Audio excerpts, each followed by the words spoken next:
Срещаме се с строителния предприемач инженер Румен Марков, който освен всичко друго има редица проекти за нови автомагистрали и високоскоростни железопътни линии. Румене, защо избра именно тук да бъде началото на нашата среща? Защото тук сме предвидели и сме проектирали нова гара на летище София, откъдето тръгват всички влакове, всички високоскоростни влакове за Варна, за Русе, за Букурещ, за Видин и разбира се в южна посока за Солун и за Атина. Сега се отправяме на пътешествие от Южна България през Гърция, за да почерпим опит от нашите съседи, нали така? Да, те са направили и автомагистрала, която е в най-добрия вид, и високоскоростна линия между Атина и Солун, и ще отидем да видим как пък те са свършили тези неща. Да не губим време, а да тръгваме.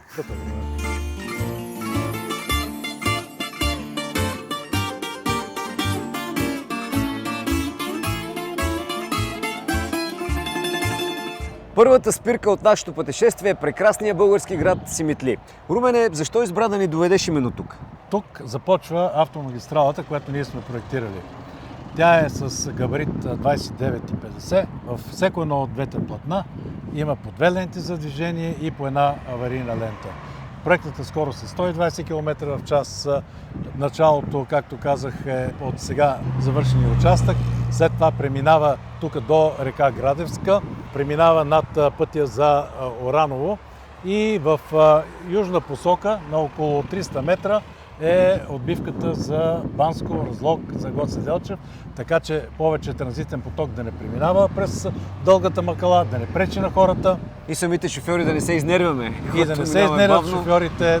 Високоскоростната железопътна линия е разположена наблизо до трасето на автомагистралата. Тук влаковете се движат с 250 км в час. Така е проектирано трасето, че да не пречи на хората с тая скорост, с този шум. Тогава и тези задръствания, които виждаме в момента, ще бъдат избегнати, нали? Абсолютно ще бъдат избегнати задръстванията. И това ще остане тук само за хората от Симитли да си го ползват. Излязохме вече от Симитли, намираме се в околностите на града, на съвсем неслучайно място. Тук има един чертеж, който аз като дете в сладкарница, много ми е интересен с всички тези цветове. Какво представлява? Това са изходите на тунелите. Изхода на тунела на железопътната линия и изхода на тунелите на автомагистралата. Да го визуализираме. Те са точно където е сградата, на ляво от сградите са двете инфраструктури. Всъщност това ще бъдат 4 тунела, 2 железопътни и 2, разбира се, магистрални автомобилни в двете посоки, нали така? Да, на автомагистралата е разположен на пътния възел Черниче, който дава възможност за обслужване на цялата тая икономическа зона и също се служи на хората от Симитли, когато се придвижват в южна посока или от южна посока към града. Това ще бъде едно голямо струпване на, разбира се, хора, автомобили. Виждам, че тук са предвидени паркинги, големи хранителни вериги, също, разбира се, и магазини. Да, нали така? Паркингите са за 256 леки коли и за 125 камиона. Също сме предвидели тук много наброй нови производствени предприятия. Около 2500 човека ще работят тук на това място. Името му е мултимодален център. Мултимодалност за пътници, мултимодалност за товари. Комбиниране на положителните неща на различните видове транспорт. Такива центрове около железопътната линия и магистралата са в Бобошево, в Благоевград, в Симитли и в Сандански. Което, разбира се окаже изключително благоприятно за региона. Добре, Румене, защо според теб като че ли има някаква така схизма върху железопътния транспорт у нас? Нали, всичко лошо сме свикнали, постоянно закъсняват влакове и така нататък. Тук, нали, вие взимате чуждестранен опит и го пренасяте в България. Но как да се преодолее това нещо? Как да пътуват повече хората с влак? Първо това, което ние предлагаме, това са високоскоростни влакове, които могат много бързо да се придвижват и пестят времето на хората. Освен това, те са много на често. Имаме 18 влака, има между между София и Солун и между Солун и София още 18 влака на ден. Значи, ако изпусна влака, примерно в 8 часа, кога е следващия? Следващия в 9 часа. И в Централна гара, и на новата гара на летище София има връзка с метрото, и на Солун също има връзка с метрото. Този център дава възможност да се развие също и нова автогара, която ще бъде тук хъб, както модерно да се казва, за региона на Разлог, Банско, Гоце Делчев. Когато говорим за огромни инфраструктурни проекти, мостовете са от особено значение, нали така? Да, те са неразделна част от проекта. Този мост ще бъде реконструиран, т.е. ще се направи нов мост, който ще бъде северно от сегашния мост и ще се направи нов подход към пътния възел Раец. А ние сега отиваме именно към него. Ние отиваме към пътния възел Раец, където сме предвидели и сме проектирали и площадка за отдих. Там ще могат около 30 автомобила в всяка една от посоките, по 15 камиона и автобуси ще могат да почиват на този пътен възел.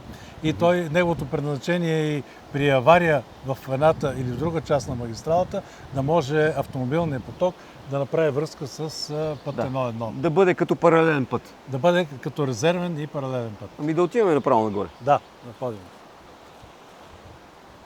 Имам чувството, че познаваш всеки камък тук, всяка тревичка в региона. Ами в рамките на няколко години ние го пребродихме тук целият този участък. Познаваме се вече с костенурките по име. Стига. Като казваш костенурките, как ще повлияе това на екологията, изобщо на биоразнообразието? Въздействието на проекта, който ние сме направили, е много малко. Пренебрежимо е това въздействие. Основно трасето на автомагистралата и на железопътната магистрала е в тунели и в виадукти. Над 90% от това трасе е заето от такива съоръжения.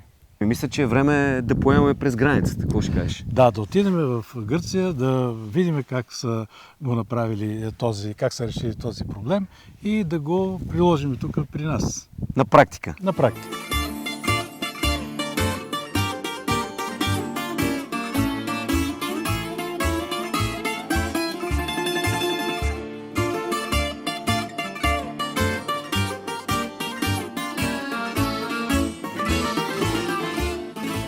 Калимера от красивата ни южна съседка Гърция. Инженер Марков, защо избрахте именно пред това съоръжение да стопираме? Защото то е част от проекта, който е подобен на решението при Кресненския пролом. И можем да го вземем директно, така да се каже, като челен опит копи-пейст. Може да го вземем, защото случай е същия. Реката Пинеос е екологична зона. Тук минава пътя Е75, европейски път. Имало е много катастрофи.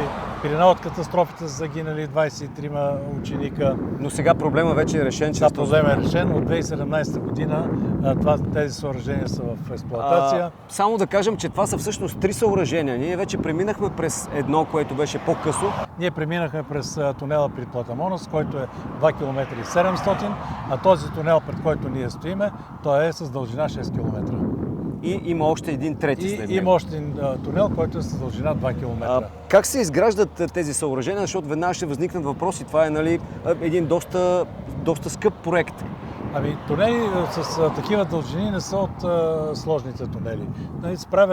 Фирмите се справят с такива задачи. При поддръжката ние сме заимствали доста опит от техния, така че самата поддръжка да бъде с много по-ниски разходи.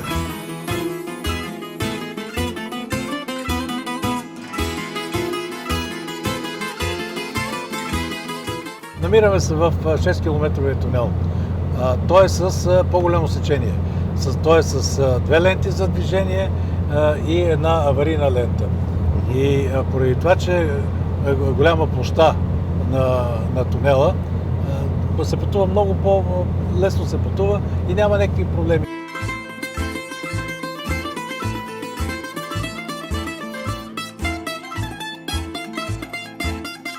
Инженер Марков, всеки камък в Гърция е парче история. Да, много добре са организирали този археологически обект. Ние се намираме пред южния портал на 6-километровия тунел и това е планината, с която те са имали доста проблеми, докато изпълнат строителството. Но са се справили, ние сме запознати с техните решения. Казваш, че са искали да направят едно движение така, но в крайна Преди сметка да са правят решили тунелите са имали вариант и мисъл да качат горе магистралата, но са отказали и са направили тези тунели. Румен е много романтично място, обаче усъкатено от наводненията. От миналата година ли бяха? Да, Виждаме това са доста голямото паднали наводнение. дървета, самия мост. Но защо сме тук до реката? Това е реката Пинеос и това е пътя Е75, стария път, подобно както на Струма, подобно както на Е79 в Кресненския пролом. И това е и основата, за да сравняваме тези два проекта. Имаме река, имаме международен път и решение с тунели. И при нас се чудиме точно как да го направим. Затова ние сме предложили същото нещо.